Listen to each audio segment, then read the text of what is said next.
today we will discuss the concept of constructor chaining and object-oriented programming.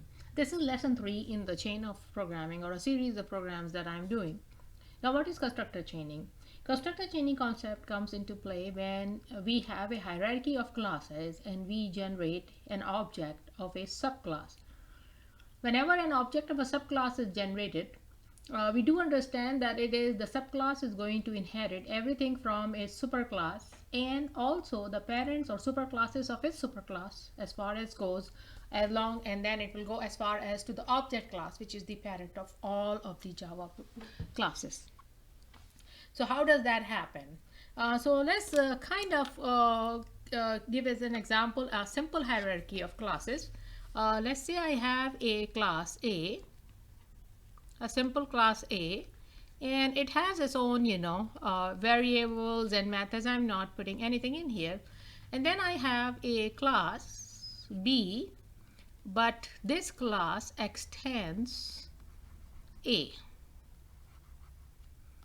Okay, so A has its own variables and methods, and its public and protected variables are inherited by class B. So class B can add more behavior, but it by default has everything that class A has. Now I can add another level of hierarchy, and I say class C. There is another third class C which extends B. So what does class C has? Class C needs to have everything that B has, and then that means it has everything that A has. So C contains everything that B has and everything that A has. So whenever we try to generate an object of class C by using the command C is equal to, let's say I say C, capital letter C and a small case C is equal to a new C object, which mean this particular command will create an object in the RAM for me, but it will go through all the constructors. First it will go through C's constructor, but always remember the very first call in the constructor, before it does any instructions in the constructor, the very first call is actually a call to a parent's constructor.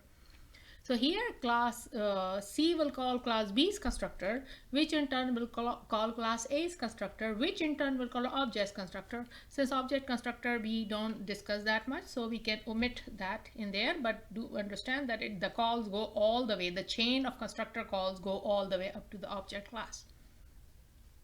So here if I show you an example of a class hierarchy and see how that works. So I am using Python tutor website just to do a little demo of it. This is our class hierarchy here. As you can see, class A has a default constructor public A, and it does print I am class A. And this one class B extends A, and it has its own constructor which just print I am class B. Class C has its own, class C extends B, and it has its own constructor which says I am class C. Okay. Now a test class uses the constructor of class C. I would like you guys to pay attention to how the constructor chain is called. Do understand the only constructor we have called is C's constructor, okay? But because of the rule of constructor chaining, or because of the requirement that a child class object must inherit everything that its parents have, subsequent call to its parents constructor should also be made. So let's visualize the execution and see what happens. So let me go, and so we are here, start from here. The only thing we are doing this command, this is the only thing we are doing. So let's see how that happens. So let's get to our next. Now we are in this one. This one is starting a test class instance, and in here it is calling the constructor of class C. As you can see, we are here at the constructor of class C, and as we do the next, you see that it did not execute this line because by default the constructor has put a call to class B, which is okay.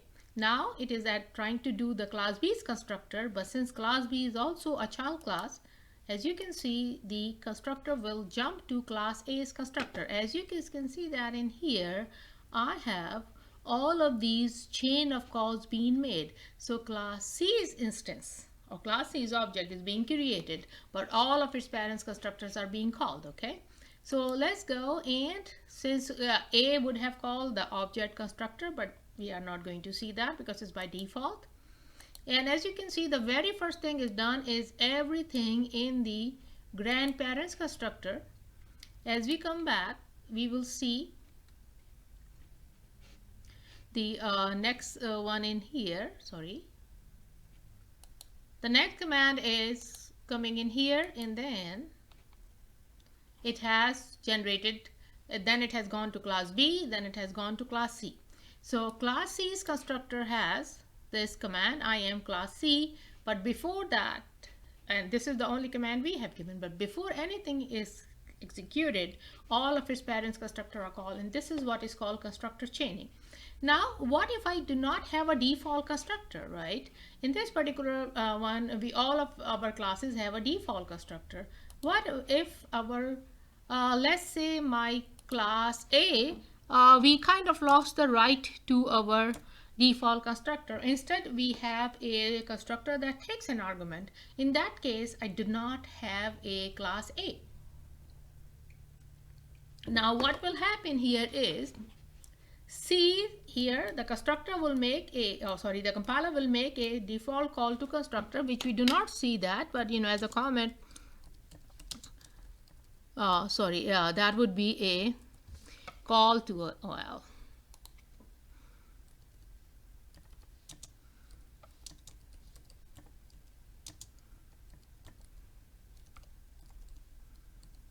so it's a default call to parents constructor. We don't see it, but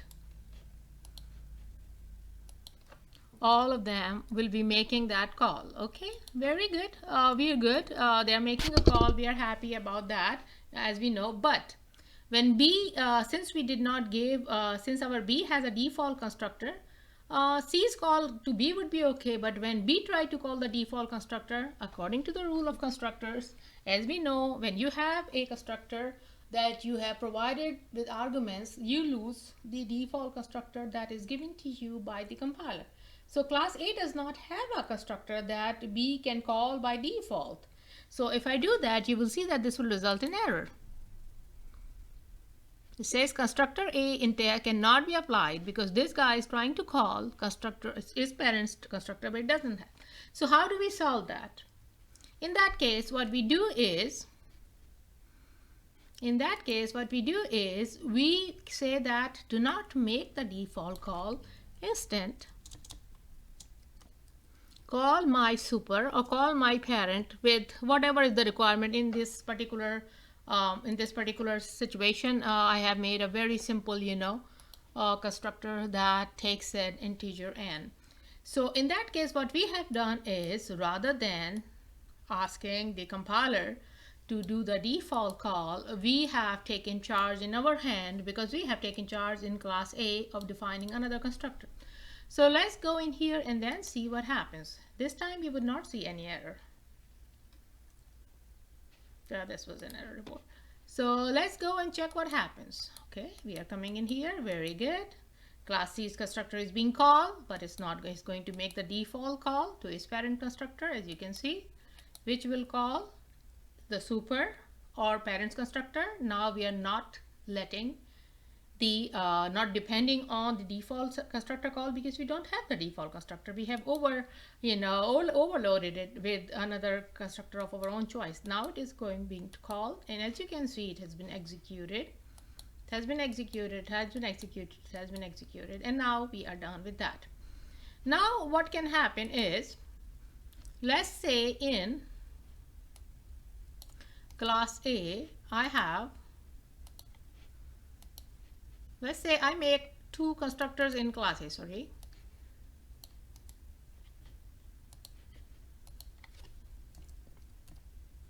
And the first one does not take, or first one is just a regular constructor.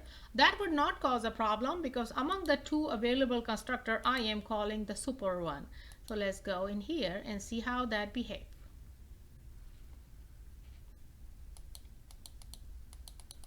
Make the call, C makes the call to B, B makes the call, to this particular one, and we get our constructors. Now what will happen if I remove the default one from here, or sorry, if I remove this super part from here, that in that case we do have the default constructor, there would be no error. So that was just, so if you have more than one constructor, then make sure the default one would be called by default, which is, you know, and then, but if you do want to call another version of it, and you can see that we are pretty good, we get our constructors. Now an interesting scenario can happen. Sometimes people get really, you know, understanding this, and they get confused. And what will happen, let me ask you what will happen and see what you can answer. Let's say I have a class A, right? I have my class A, and it has a constructor public A, okay? Oh, sorry. It has a constructor, it's a default constructor of its class, and in here it calls new B. Now what is B? I will explain to you, and basically it is trying to create a. Now what is B? Let's define what is class B is. So we can say that, let's assume our class B is a child of A, right, of class A. And then here, and this is just pretty good, that's just how it is. And let's say you say class A in your code somewhere, and you try to generate the constructor of class A, and in class A you have, now what will happen, guys? So constructor of A would be called, and that constructor will call, and in our code, because that is a mistake that sometimes people make, that they make a call to their child in the constructor, and then A would call B's constructor, right? Now what will happen? What will B's constructor do? B's constructor will call A's constructor, right? It will, because by default A is the parent of B, and whenever the child constructor is called, the parent constructor is also called, right? Now this was, I was just making the object in here, but let me just kind of, for the sake of clarity, just use the class names, and let's see what happened in here. So A's call is made. Then in the A's constructor, what we have done is we have called B. So what will happen? That will make, and there would be infinite number of calls made from A to B, B to A to B, B to A, and our system will run out of allocated memory, and we will get a stack overflow or segmentation fault or something like that, because we have created an infinite loop. Always remember, never ever call the constructor of a child class intentionally in the constructor of a parent class, because that will create an infinite loop. So I hope you understand the concept of constructor chaining.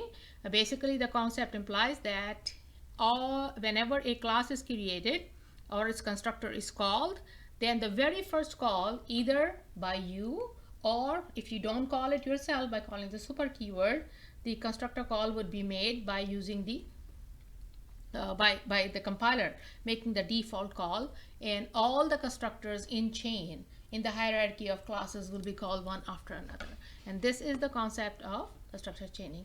If you like this video, let me know, and tell me what other topics would you like to cover, and would you like me to cover, and thank you.